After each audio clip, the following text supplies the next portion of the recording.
ओम गणपतये नमः।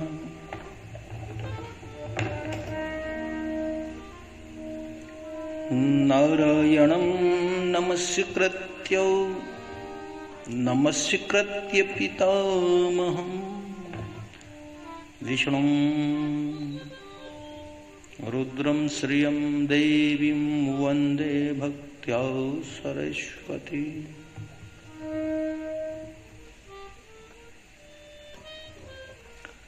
ओम नमो भगवते वासुदेवाय। देखिए, ऋषि पंचमी की जो कथा है, प्रायः भाद्रपद मास में जब शुक्ल पक्ष आता है तब पंचमी को ऋषि पंचमी का व्रत रखा जाता है। इसकी विधि प्रभात में जाग करके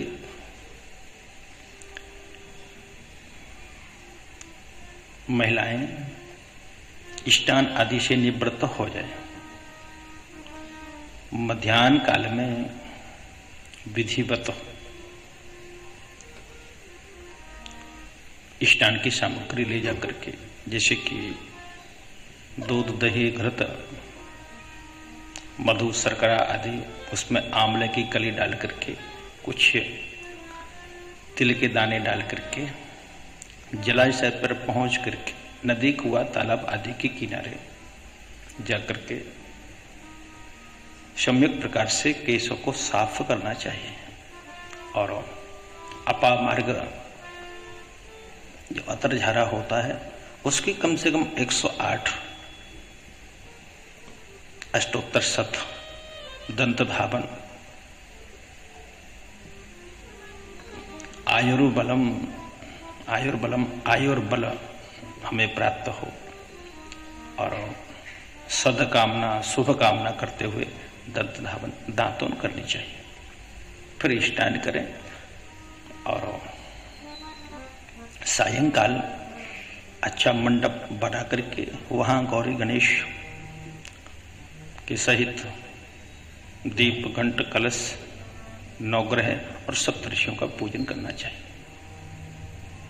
ये सामान्य विधि ऋषि पंचमी की है। अब बात आती है कि ऋषि पंचमी का व्रत क्यों करना चाहिए।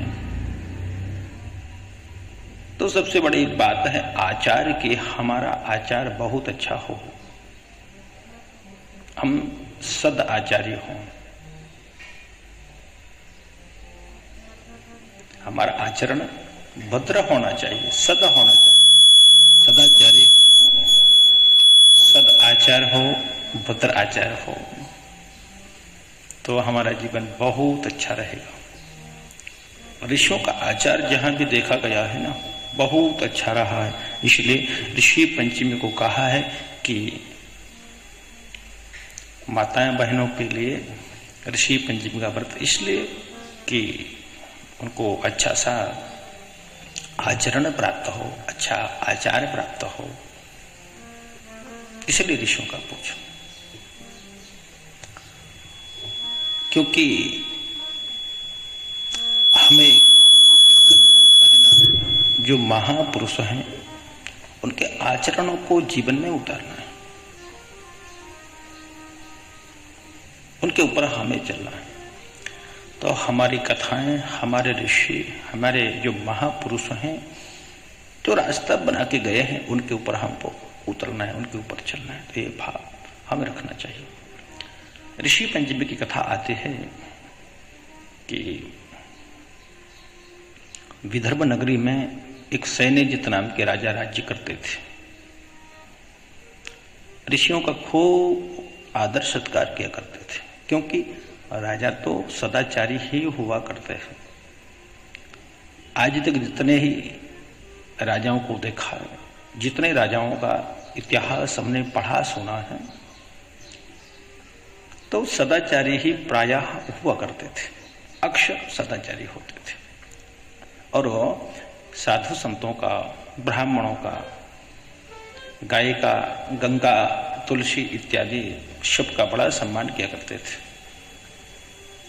उसी नगरी में एक सुचित्रा नाम के ब्राह्मण रहा करते थे। इनकी पत्नी का नाम जयश्री था और वो पांडित कर्म नहीं करते थे। प्रायः ब्राह्मण देवता पांडित कर्म करते हैं, क्योंकि हमारा एक कर्म है, कर्तव्य है, करना चाहिए, पर वो नहीं करते थे। वो कृषि कार्य करते थे। एक दिन की बात है कि कृषि कार्य के दौरान उनकी पत्नी रजस्वला हो गई। उनको पता भी चल गया, पर ये सब कुछ जानने के बावजूद भी वो चौका बर्तन जो रसोई का होता है उसको स्पर्श भी करती गई, रसोई भी बनाती गई। यद्यपि पता भी चल गया था। एक बार अनजान में कोई पाप हो जाए तो क्षम हो जाता है, भूल के लिए प्रभु क्षमा कर देते, पर जानबूझ करके ऐसा किया जाए। जान करके पता था फिर भी जानबूझ कर ऐसा किया, अंत तो गत परिणाम भुगतना पड़ता है। वेद आज्ञा है, शास्त्रों ने निर्दिष्ट किया है, स्पष्ट किया है, आदेश दिया है कि किसी भी महिला को, स्त्री जाति को महीने में 4 दिन रसोई से अलग रखने का विधान है।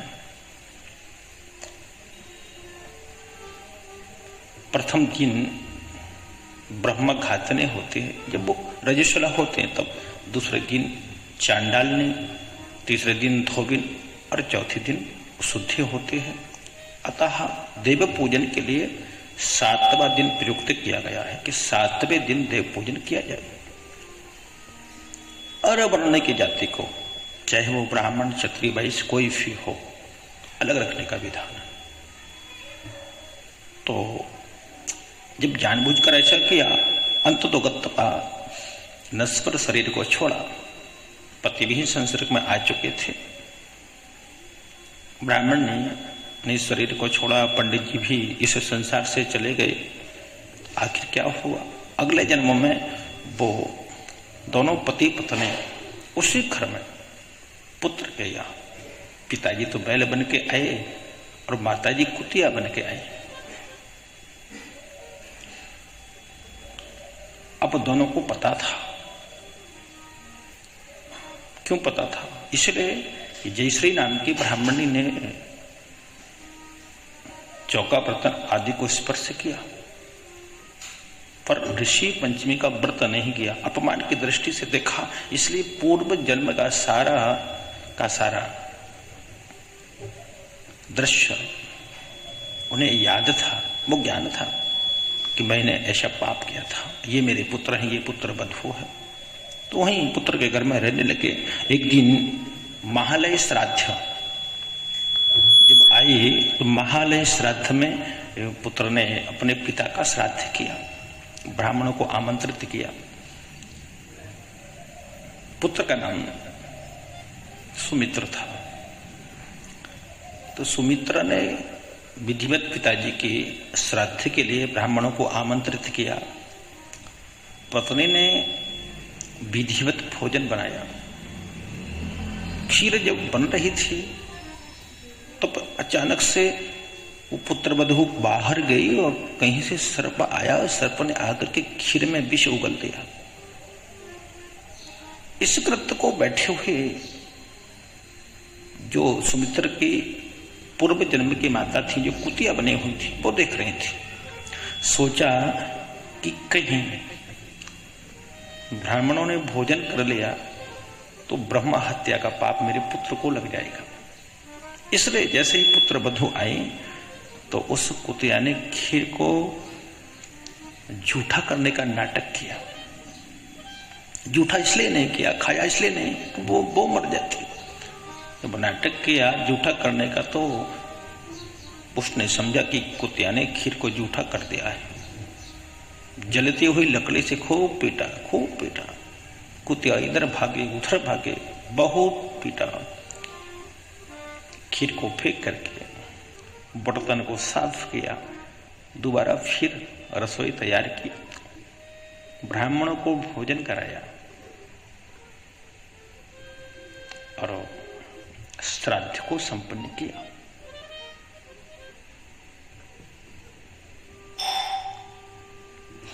श्राद्ध श्रद्धा से किया जाए। श्रद्धा दीयतेति श्राद्धम। पुत्र ने बड़े श्रद्धा से श्राद्ध तो किया, लेकिन उस कुतिया को कुछ नहीं दिया। भैया माता पिता को बड़ी चिंता होती है। यद्यपि वो कुतिया बनी हुई थी, फिर भी अपने पुत्र की उसने चिंता की। एक बार एक पुत्र ने, एक बेटे ने अपनी माताजी को लेकर के वृद्धा आश्रम छोड़ दिया, छोड़ के घर आ गया। 2-4 दिन बाद मन नहीं माना तो गया पूछने के लिए माताजी को। बोला, माताजी कैसी हो, ठीक तो हो? तो बुढ़िया बोले बेटे मैं तो ठीक हूं, पर थोड़ा सा ऐसा करो, एक पंखा ला करके यहाँ लगवा दो, मच्छर बहुत है, बहुत काटते हैं मच्छर। तो पता है पुत्र ने क्या जवाब दिया? बोले माताजी 2-4 महीने बाद आपकी तो राधे राधे हो जाएगी, खामोखा 1000-2000 पंखा में क्यों खर्च कराती हो?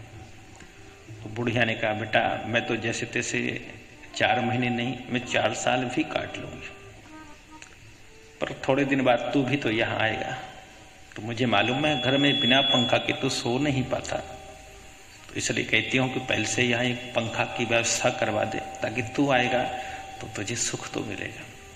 तो माता पिता इतना हमारा चिंतन करते हैं, इतना रख रखाव रखते हैं, इतने फिक्र होते हैं, हमारे भविष्य के बारे में बहुत सोचते हैं, वो चाहे कैसे हो। और रात्रि का समय हुआ और पूर्व पति बैल से कुतिया ने कहा, बोले स्वामी आज तो दिन भर से मेरा मन ठीक नहीं है। बोले क्यों? तो सारी घटना सुनाई और कहा बहू ने बहुत मारा है। बैल ने कहा कि मुझे भी आज मुंह बांधकर सारा दिन जोता गया है। पुत्र के जो हल चलाने वाला जो व्यक्ति था, उसने पूरे दिन मुंह बांध के जोता है। पुत्र भी गया, उसने भी देखा मेरे साथ अच्छा न्याय नहीं किया, पेट भर के चारा भी मुझे नहीं डाला। इन दोनों की बातों को और पुत्र ने सुन लिया, सुचित्र ने, और वो जान गया कि ये दोनों मेरे माता पिता हैं। उनको बंधन मुक्त करके खूब भोजन कराया पेट भर के।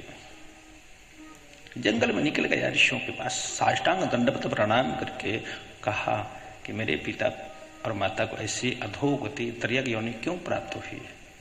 ऋषियों ने ध्यान धर के बताया कि तुम्हारी माता जी ने रजस्वला होते हुए भी घर के बर्तनों को, रसोई को छू लिया था, भोजन बनाती रही, तुम्हारे पिताजी पाते भी गए, बस इसी दोष के कारण उनकी यह गति हुई है। बोले अब उसका उपाय क्या है, कैसे सदगति प्राप्त हो? तब कहा कि तुम सपत्नी का पत्नी सहित ऋषि पंचमी के व्रत को करके उनको समर्पित करो तो उनकी सदगति हो जाएगी। सुमित्र ने विधिवत पत्नी के सहित उस व्रत को किया और व्रत का फल अपने माता पिता को समर्पित किया, अतः उनकी सदगति हुई। ये ऋषि पंचमी की कथा। कहने का तात्पर्य हमारा आचार अच्छा हो, कहीं हमसे कोई गलती ना हो जाए, इसलिए शास्त्र पुराण हमको रास्ता दिखाते हैं। शास्त्र हमारे आदर्श है। जय जय श्री राधे, जय जय श्री कृष्ण।